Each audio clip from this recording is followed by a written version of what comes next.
Hello everyone. आज हम class 9th का चैप्टर 4 का 6 तक हम पहले कर चुके हैं आंकिक प्रश्न। आज हम क्या लेकर के आए हैं, सातवां नंबर क्वेश्चन लेकर के आए हैं आंकिक प्रश्न का ही। ठीक है, चलिए देखते हैं इसमें क्या कह रहा है। यदि पृथ्वी पर आपका भार 50 kg भार हो तो आपको पृथ्वी की सतह से कितनी ऊंचाई तक जाना पड़ेगा ताकि आपका भार 25 kg भार रह पाए। आपको पता है ना कि जैसे जैसे हम पृथ्वी के केंद्र से ऊपर की ओर जाते हैं, मतलब कि पृथ्वी की सतह को छोड़ करके ऊपर की तरफ जाते हैं, वैसे में जी का वैल्यू क्या होता है, घटता है। जैसे जी का वैल्यू घटेगा वैसे से आपका वेट भी क्या होगा, आपका भार भी क्या होगा, घटेगा। डब्लू का वैल्यू क्या होगा, आपका घटेगा। ये बात पता है आपको, हम पढ़ाए हैं आपको, अच्छी तरह से आपको पता होगा। चलिए इसको हम हल करते हैं पहले क्वेश्चन को। इसमें दिया क्या क्या है, देखिए पृथ्वी पर आपका भार 50 kg भार है, यानी कि आपका पृथ्वी पर जो भार है आपका डब्लू जो है पृथ्वी के लिए क्या है 50 kg भार। और फिर आपको पृथ्वी की सतह से कितनी ऊंचाई तक जाना पड़े कि आपका भार, मतलब कितनी सतह पृथ्वी आपका पृथ्वी है, ठीक है। और पृथ्वी यहाँ से यहाँ तक इसकी दूरी कितनी है, आर है। कह रहा है कि कहाँ तक जाएंगे, यानी कि एच। अब आर ये इसकी पृथ्वी की सतह से इसकी दूरी कितना है आपका एच है, तो टोटल कितना हो गया आर प्लस एच हुआ। ठीक है, आपका यहाँ पे आपका भार कितना है 25 kg भार है, 25 kg भार है। तो पूछ रहा है कि कितनी ऊंचाई तक, मतलब इसका हाइट पूछ रहा है, यानी कितनी ऊंचाई तक जाएंगे ताकि आपका भार जो है 50 kg भार से कितना हो जाए 25 kg भार हो जाए। तो यहाँ पे कितना हो जाए आपका 25 kg भार। अब आपको पता है, देखिए एफ बराबर क्या होता है, एफ बराबर ही डब्लू होता है, क्योंकि दोनों का इकाई मात्रा क्या होता है, न्यूटन होता है। हमने पढ़ाया है कि एफ बराबर क्या होता है डब्लू, डब्लू का सही मात्रा क्या होता है, डब्लू बराबर वेट होता है, वेट का सही मात्रा क्या होता है, न्यूटन होता है। अब देखिए जब एफ बराबर होता है आपका, एफ बराबर capital G into m1 into m2 by R square, तो एफ की जगह पे हम डब्लू लिख सकते हैं। तो यहाँ पे लिख सकते हैं आप लोग डब्लू बराबर capital G into m1 into m2 by R square. ठीक है, अब यहाँ पे W का वैल्यू क्या दिया हुआ है, देखिए W का वैल्यू पृथ्वी की सतह पर W का जो वैल्यू दिया हुआ है वो आपका क्या है, आपका 50 kg भार, 50 kg भार है आपका।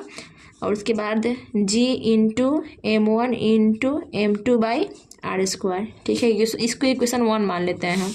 अब इक्वेशन 2 क्या रखेंगे, फिर हम W बराबर रखेंगे, W बराबर हम क्या रखेंगे capital G into m1 into m2 by R square. अब देखिए इस W का वैल्यू क्या रखेंगे, हम क्या कह रहा है 25 kg भार रखेंगे, यानी कि 25 बराबर क्या रखेंगे capital G into m1 into m2 का whole R plus H square. यहाँ पे क्या होगा, यहाँ से यहाँ तक की दूरी पूछ रहा है कि यहाँ से यहाँ तक तो आपका आर है, लेकिन आर से एच हाइट पर जाएंगे तो आपका 25 kg भार हो जाएगा। आपका वेट जो है कितना होगा, पहले आपका वेट पृथ्वी की केंद्र से सतह तक का वेट कितना था आपका 50 kg भार था, लेकिन जैसे पृथ्वी सतह को छोड़ ऊपर की तरफ बढ़ते हैं तो आपका जी में क्या होती है, वैल्यू में जी का वैल्यू घटता है। इसका मतलब कि आपका डब्ल्यू का भी वैल्यू घटेगा। ठीक है, जब डब्ल्यू का वैल्यू घटेगा इसका मतलब कि पहले 50 kg था, कितना हो जाएगा तुम्हारा आपका 25 kg हुआ है। तो कितनी ऊंचाई 25 kg होगा, तो वही आर प्लस एच का होल स्क्वायर का वैल्यू निकालना है। इसको इक्वेशन हम 2 मान लेंगे।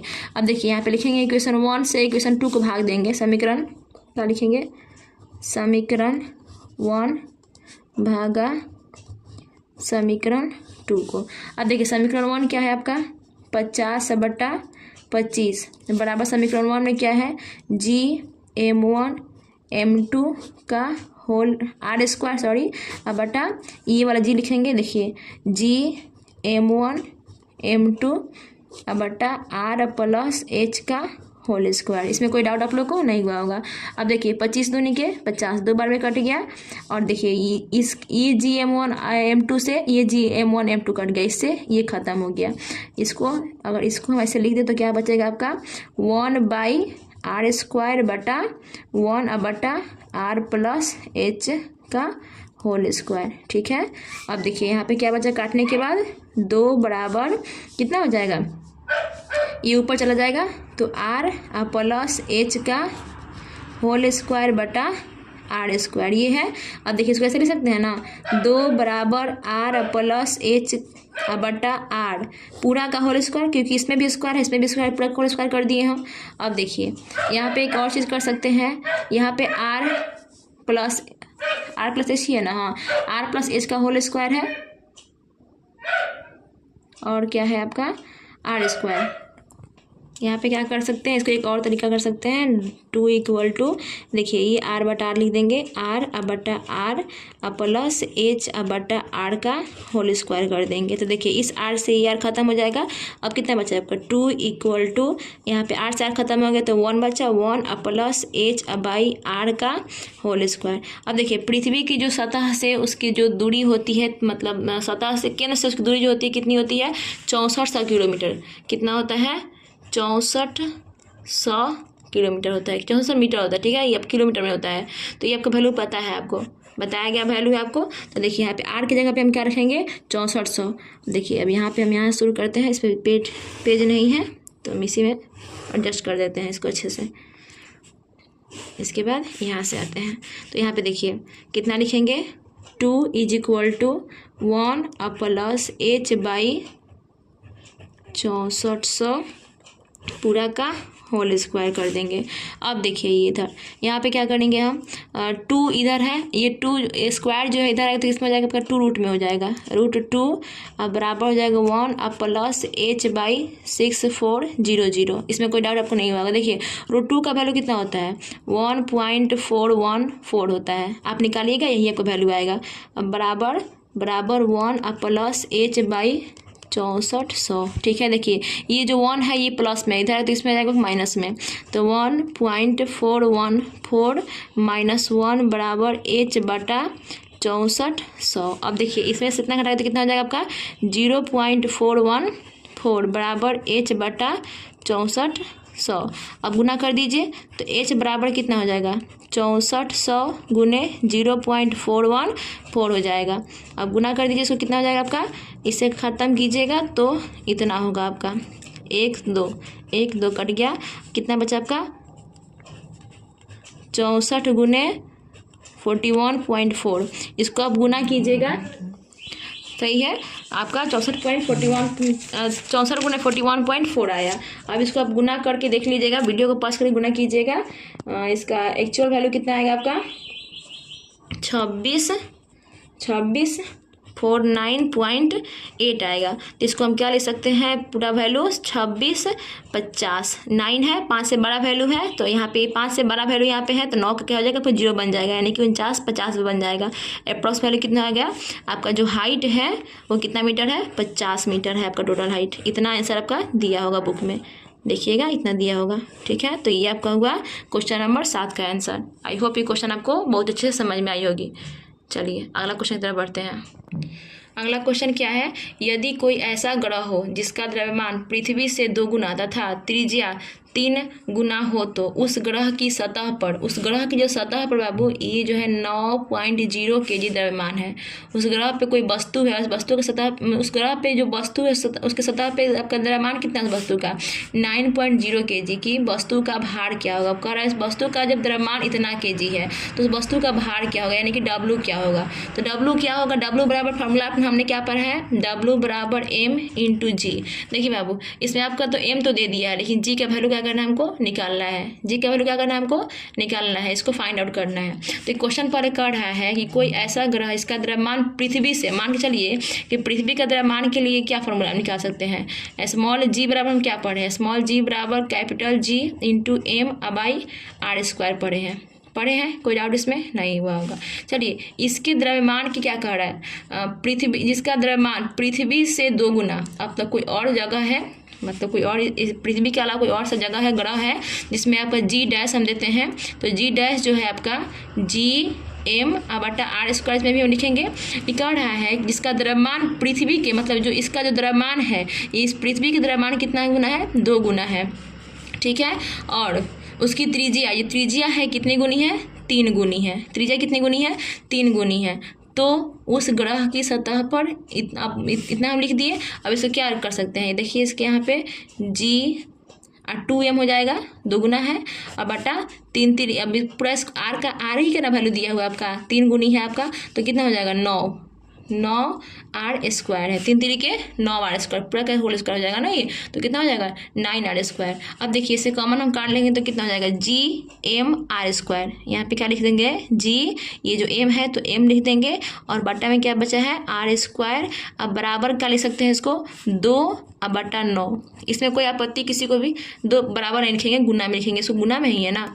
देखिए GM अब गुना है 2, क्योंकि 2 गुना था, और आपका क्या था ये त्रिज्या 3 गुनी थी, तो 3 3 कितना हो जाएगा 9। यानी कि अब देखिए GMr² एक जगह पे कर लिए हम, देखिए GMr² एक जगह पे कर लिए, और गुने 2/9। 2 कहाँ से आया, क्योंकि M द्रव्यमान क्या था, पृथ्वी द्रव्यमान की 2 गुनी था तो 2 था, और त्रिज्या कितनी थी 3 गुनी थी, 3 गुनी थी, यानी कि स्क्वायर में था तो 9 कर दिए। अब देखिए GMr², आपको जब हम स्मॉल g का वैल्यू आपको पुट कराए थे, स्मॉल g का वैल्यू कहाँ आपको सिद्ध कराए थे कि स्मॉल g का वैल्यू कितना होता है, बराबर पृथ्वी पर कितना होता है 9.8 होता है, कितना होता है 9.8 मीटर पर सेकेंड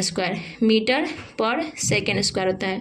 आपको ये बातें पता होगी। तो देखिए यही ना होता है, देखिए स्मॉल g बराबर क्या लिखा हुआ है, capital G into M into r² है। देखिए capital G into M into r² का वैल्यू क्या होता है आपका, क्या होता है 9.8 गुने 2/9। ठीक है, ये किसका वैल्यू हमारा निकला, ये निकला हमारा इस G' का वैल्यू निकला। G' बराबर क्या निकला हमारा, ये वैल्यू हमने पुट किया, इसका पूरा मान कितना होता है, ये जो मान होता है बाबू ये कितना होता है आपका 9.8 होता है, गुने 2/9 कर दिए हम।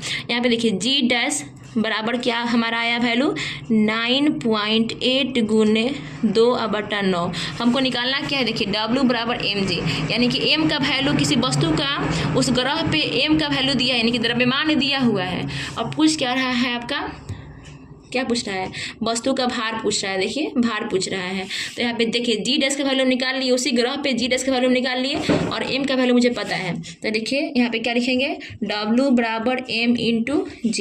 M बराबर क्या है दिया आपका 9.0, और गुने क्या दिया है 9.8 गुने 2/9। और देखिए ये 9 से 9 खत्म हो जाएगा। अब यहाँ से गुना कर दीजिए, कितना आ रहा है आपका 8 दूनी के 16 के 6 हाथ में 1 और 9 दूनी 18 1 19.6 न्यूटन आपका भार हुआ। भार कितना होगा आपका W बराबर 19.6 न्यूटन आपका भार हो जाएगा। क्वेश्चन नंबर 8 भी आपको अच्छी तरह समझ में आ गई होगी। चलिए क्वेश्चन नंबर 9 की तरफ बढ़ते हैं। अगला क्वेश्चन है आपका, पृथ्वी पर एक व्यक्ति का भार कितना न्यूटन है, 600 न्यूटन है। पृथ्वी की अपेक्षा चंद्रमा पर गुरुत्वीय त्वरण स्मॉल g का मान कितना है, 1/6 है। ठीक है, क्वेश्चन नंबर पहला पूछ रहा है, कौन नंबर क्वेश्चन पूछा है क्या, चंद्रमा पर व्यक्ति का भार कितना होगा। आपको हमने एक फार्मूला सिद्ध कराया था ना कि जो चंद्रमा पर व्यक्ति का भार, चंद्रमा पर व्यक्ति का W' बराबर होता है 1/6 इंटू W। W क्या होता है आपका पृथ्वी पर भार होता है। चंद्रमा पर किसी व्यक्ति का जो भार होता है 1/6 गुना होता है पृथ्वी के भार के बराबर। तो देखिए आपका पृथ्वी का भार कितना दे रखा है, 1/6 गुने कितना दे रखा है 600 न्यूटन दिया हुआ है। अब देखिए 6 से कितना बार में कट जाएगा, 100 बार में, यानी कि आपके चंद्रमा पर एक व्यक्ति का, अभी धरती पर अगर कोई व्यक्ति 600 न्यूटन का है, चाहे कोई वस्तु का 600 न्यूटन का है, तो चंद्रमा पर वह 1/6 गुना पृथ्वी के 1/6 गुना हो जाएगा, यानी कि कितना हो जाएगा तो आपका 100 न्यूटन का वो वस्तु या फिर जो भी इंसान है या कुछ भी होगा, कितना हो जाएगा आपका 1/6 गुना हो जाएगा। ठीक है, तो ये आपका होगा पहला नंबर क्वेश्चन, चंद्रमा पर व्यक्ति का भार कितना होगा। अगला क्वेश्चन है, यदि वह व्यक्ति पृथ्वी पर 2.0 मीटर की ऊंचाई तक कूद सकता है तो चंद्रमा पर वह कितना ऊंचाई कूद सकेगा। ये जाहिर सी बात है, बहुत इजी क्वेश्चन है। ख नंबर क्वेश्चन क्या कह रहा है कि कोई व्यक्ति है, मतलब कि कोई व्यक्ति है जो पृथ्वी पर आपका 2 मीटर कूद रहा है, कहीं से छलांग मारा, चाहे कोई कूद रहा है, जंप कर रहा है, तो कितना मीटर कूद रहा है, वो 2 मीटर कूद रहा है। तो जाहिर सी बात है कि चंद्रमा पर उससे ज़्यादा नहीं कूदेगा, क्योंकि वो 1/6 गुना क्या होता है, वो हल्का हो जाता है।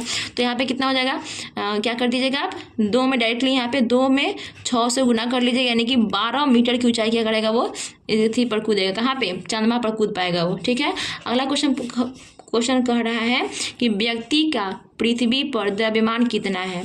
अब देखिए व्यक्ति का द्रव्यमान मैंने आपको बताया था कि जो द्रव्यमान होता है बाबू, चाहे आप चंद्रमा पर जाइए, चाहे आप धरती पे रहिए, चाहे आप इसके अलावा किसी भी ग्रह पे जाइए, कहीं पे भी जाइए, आपका द्रव्यमान यानी कि m का वैल्यू हर जगह पे कांस्टेंट ही रहता है, कांस्टेंट ही रहता है। इसमें किसी को कोई आपत्ति नहीं होनी चाहिए। ऐसा नहीं है कि यहाँ पे आपका द्रव्यमान अगर 50 kg है तो जाइएगा चंद्रमा पे या फिर किसी अन्य ग्रह पे, तो आपका द्रव्यमान घट करके उससे कम हो जाएगा फिर ज़्यादा हो जाएगा। ठीक है, द्रव्यमान किसी भी वस्तु का, चाहे आप कहीं पे भी जाइए, ब्रह्मांड के किसी भी कोना में जाइए, आपका द्रव्यमान क्या होता है, हर जगह पे कांस्टेंट ही रहता है।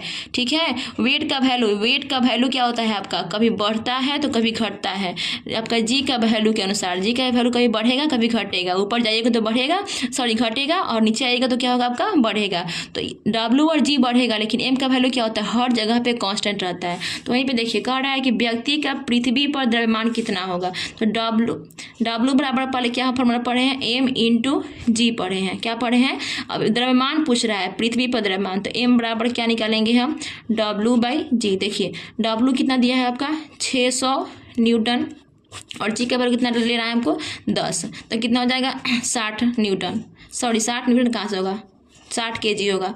एम बराबर कितना हो जाएगा 60 kg, यानी पृथ्वी पर किसी मत कह रहा है कि व्यक्ति का पृथ्वी पर द्रव्यमान कितना होगा, तो जो व्यक्ति का पृथ्वी पर द्रव्यमान होगा कितना kg होगा, एम बराबर 60 kg होगा। कोई डाउट इसमें नहीं। अब हमने आपको अभी बताया कि एम का जो द्रव्यमान होता है हर जगह पे, चाहे आप किसी भी ग्रह पे किसी भी कोना में चले जाए, आपका एम का वैल्यू हमेशा कोई व्यक्ति का 60 kg का है तो एम का वैल्यू हमेशा उसके लिए क्या होगा 60 kg ही होगा। यानी कि व्यक्ति चंद्रमा पर जाए चाहे पृथ्वी पर जाए, उसका द्रव्यमान हमेशा कितना होगा, एम का द्रव्यमान 60 kg होगा। फिर वही क्वेश्चन पूछा है कि व्यक्ति का चंद्रमा पर कितना द्रव्यमान होगा, तो 60 kg ही होगा।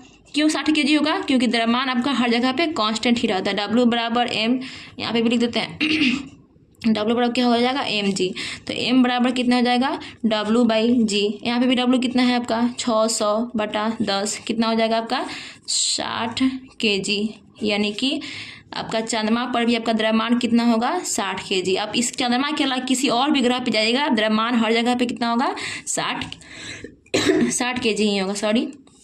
तो यह बात है, आपको ये क्वेश्चन भी, आपको 9 नंबर भी क्वेश्चन आपको बहुत अच्छी तरह समझ में आएगी। देखिए आप अगर थ्योरी पढ़े हैं ना, अच्छे से थ्योरी का रिवीजन किए हैं, थ्योरी को पढ़े हैं, बढ़िया से पढ़े समझ करके, तो मुझे नहीं लगता कि आपको यही सिर्फ न्यूमेरिकल नहीं बल्कि कोई भी चैप्टर किसी भी मतलब बुक का न्यूमेरिकल आपको बनाने में बहुत ईजी लगेगा। लेकिन आप उस चीज़ को पढ़ते ही नहीं है, टीचर पढ़ाता है, आप जाते हैं वहीं पढ़ते हैं, उसके बाद घर पर कभी खोलते ही नहीं है, कोई रिविजन ही नहीं करते, आपको अच्छे समझ में आएगा ही नहीं। इसीलिए कोशिश कीजिए कंसेप्ट पर अच्छे से समझ जाए, कंसेप्ट समझ जाओगे कोई क्वेश्चन नहीं फंसेगा। ठीक है, चलिए अगला क्वेश्चन की तरफ मूव करते हैं। अगला क्वेश्चन क्या कर रहा है, 12 पास्कल का दाब उत्पन्न करने के लिए 1 सेंटीमीटर स्क्वायर क्षेत्रफल पर कितना बल आरोपित करना होगा। देखिए 1 पास्कल बराबर मतलब पास्कल को हम निकाल सकते हैं न्यूटन पर मीटर स्क्वायर, 1 न्यूटन पर मीटर स्क्वायर बराबर 1 पास्कल होता है। ठीक है, 1 न्यूटन पर मीटर स्क्वायर बराबर कितना होता है 1 पास्कल होता है। इसमें कोई डाउट नहीं है, मैंने जब यूनिट कन्वर्जन बताया था आपको तो उसमें बताया था कि कैसे आप यूनिट में चेंज करते हैं, किसको क्या बोलते हैं किसको क्या नहीं बोलते, इस पर ज़्यादा हम इफर्ट नहीं देंगे।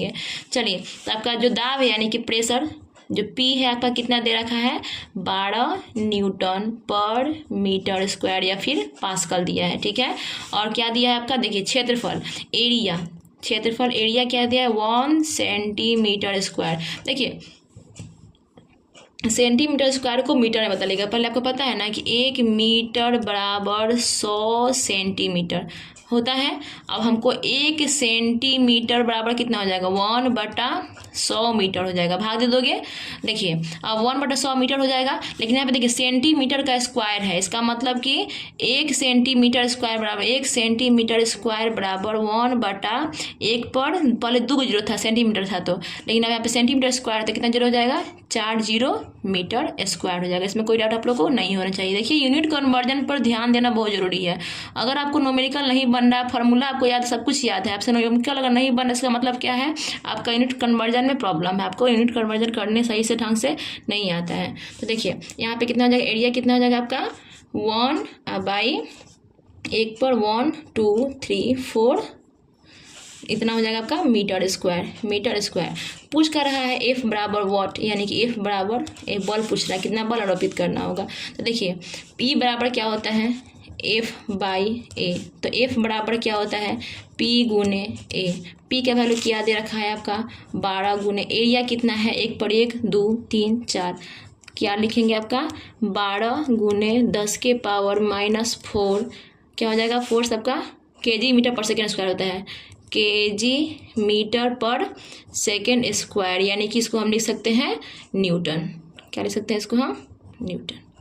तो ये आपका एफ बराबर ये वैल्यू आपका है, कोई डाउट इसमें नहीं हुआ होगा। चलिए अगला क्वेश्चन की तरफ मूव करते हैं। अगला क्वेश्चन क्या कह रहा है, ये हमने सबसे लास्ट टॉपिक पढ़ाया था आपको विशिष्ट घनत्व यानी कि रिलेटिव डेंसिटी पढ़ाया था आपको, बहुत ही समझाया भी था। क्वेश्चन कह रहा है कि 7.5 विशिष्ट घनत्व की एक वस्तु का भार हवा में 0.03 kg है। मैंने कोई वस्तु है जो हवा में कितना kg का है 0.03 kg का है, पानी में उसका भार बताएं। ठीक है, पानी में उस वस्तु का भार बताएं। हमने बताया था किसी वस्तु का घनत्व बटा 4 डिग्री सेल्सियस पर उस वस्तु का घनत्व क्या होता है, उसे क्या बोलते हैं हम रिलेटिव डेंसिटी यानी विशिष्ट घनत्व कहते हैं। इसमें कोई डाउट आपको नहीं हुआ होगा। देखिए आपका रिलेटिव डेंसिटी दे दिया है, यानी कि विशिष्ट घनत्व कितना दिया है आपका 7.5 दिया है। आगे कह रहा है कि एक वस्तु का भार हवा में, यानी कि हवा में एक वस्तु का क्या है हवा में वस्तु का भार बराबर कितना दे रखा है 0.03 kg। अब कह रहा है कि पानी में वस्तु का भार कितना होगा। तो देखिए हवा में वस्तु का भार जो है पानी में क्या लिखोगे पानी में वस्तु का भार बराबर होगा हवा में वस्तु का भार माइनस, मान चलिए कि आपका पानी में वस्तु का भार मान चलिए अभी आप मत देंगे इसको, मान लीजिए कि x है, पानी में वस्तु का भार कितना है आपका x है। तो क्या होगा हवा में वस्तु का भार 0.03 या -x जो घट करके आएगा वही वैल्यू आपका क्या होगा पानी में वस्तु के भार के बराबर होगा। तो 0.03 - x हो जाएगा, कोई डाउट नहीं हुआ होगा। अब देखिए आपका विशिष्ट घनत्व क्या दे रखा है आपका 7.5 बराबर है हवा में वस्तु का भार कितना है 0.03 अब बटा उस पानी में किसी वस्तु का भार कितना है 0.03 अब -x। अब गुना उना करते हैं, देखिए कितना हो जाएगा, इतना में इतना से गुना कीजिएगा कितना हो जाएगा आपका, कितना हो जाएगा आपका गुना करने के बाद वीडियो को पॉज करके गुना कर लीजिएगा। हम गुना कर लिए 0.225 माइनस हो तो माइनस करेंगे, उसके बाद 7.5x बराबर 0.03। ठीक है, अब घटाएंगे, देखिए ये माइनस में है तो इसको ऐसे ही छोड़ देंगे, x के साथ है। अब इसको ऐसे ही है आपका, अब इधर इसको लेके जाएंगे हम, तो कितना हो जाएगा आपका देखिए -7.5x बराबर 0.03 माइनस 0.225।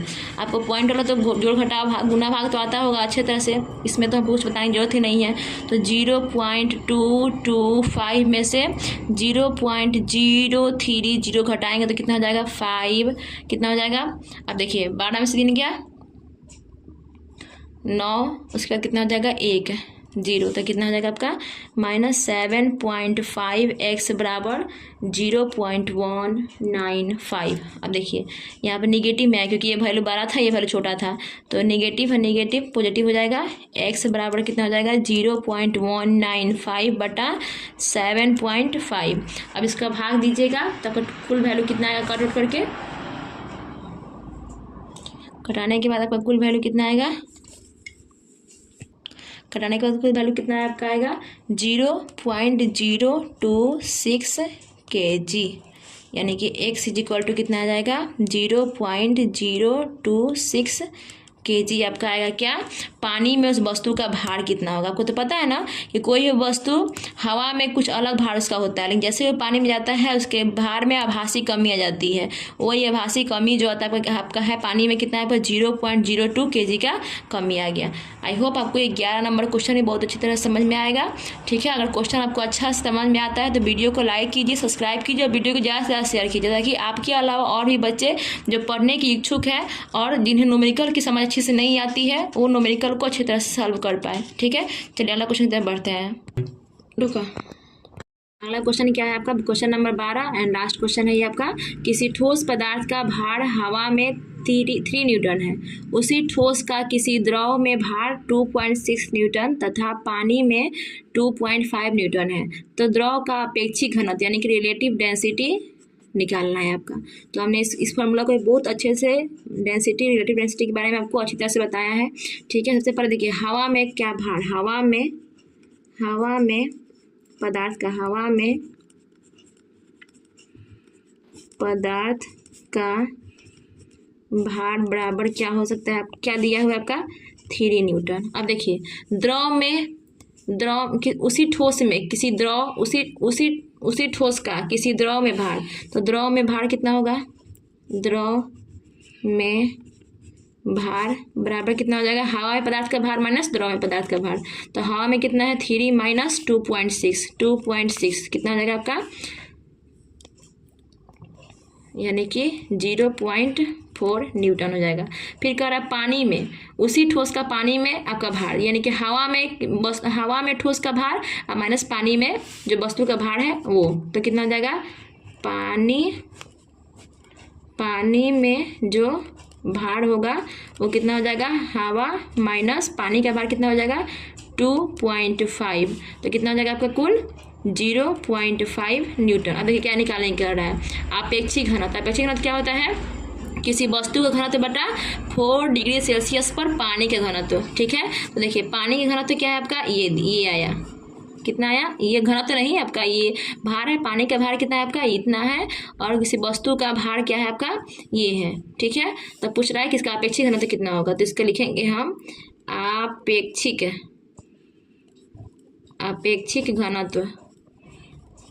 अपेक्षिक घनत्व बराबर कितना हो जाएगा, इतना 0.4 न्यूटन बटा 0.5 न्यूटन, 0.5 न्यूटन। देखिए पॉइंट से पॉइंट खत्म हो गया, कितना बचा, न्यूटन से न्यूटन खत्म, क्योंकि आपको पता है कि अपेक्षिक घनत्व का जो आपका डायमेंशन होता है क्या होता है, यूनिट लेस होता है, यानी कि उसमें कोई यूनिट उसका नहीं होता है। तो क्या होगा आपका 4/5 कटाएंगे तो कितना हो जाएगा आपका 0.8, बस 0.8, यानी कि अपेक्षिक घनत्व का भार कितना आ गया आपका 0.8 आंसर। चलिए